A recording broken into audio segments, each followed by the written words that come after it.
সকাল সকাল যদি পেয়ে যান গরম ভাতের সাথে ভর্তা আর সাথে ডিম ভাজি, তাহলে তো কথাই নেই। আসসালামু আলাইকুম, কেমন আছেন সবাই? চলে আসলাম সকালের খাবারের ভিডিও নিয়ে।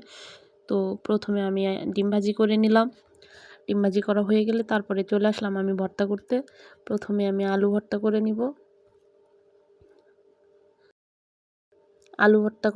তারপরে করেছিলাম আমি কচু শাক ভর্তা। আসলে ভর্তাগুলো আমার অনেক ভালো লাগে, যত রান্নাই করি না কেন আমার ভর্তার সাথে লাগেই। আর গরম ভাতের সাথে তো ভর্তা হলে কোনো কথাই নেই। প্রথমে আমি পেঁয়াজ মরিচগুলো ভালোভাবে ডলে নিলাম, দিয়ে দিলাম ধনেপাতা, দিয়ে সুন্দরভাবে ডলে নিলাম। আবারও সামান্য কিছু কচু ভর্তার জন্য ঝাল রেখে দিলাম।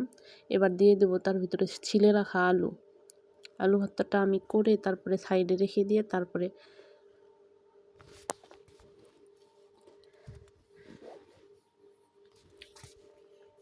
কচু ভর্তা বানাবো। আমি পরে আবার একটু তেল দিয়েছিলাম আলু ভর্তায়, যেন করে দেখতে একটু তেলতেলে ভাব আসে। এই তো তারপরে মশলাগুলো রেখে দেওয়া ঝাল মশলাগুলোর সাথে একটু রসুন অ্যাড করে দিলাম, দিয়ে কচু ভর্তাটাও বানিয়ে নিলাম। এবারে খাবারের পালা। তো সবার দাওয়াত রইল। আর ভিডিওটা কেমন লাগলো লাইক কমেন্ট শেয়ার করে পাশে থাকবেন।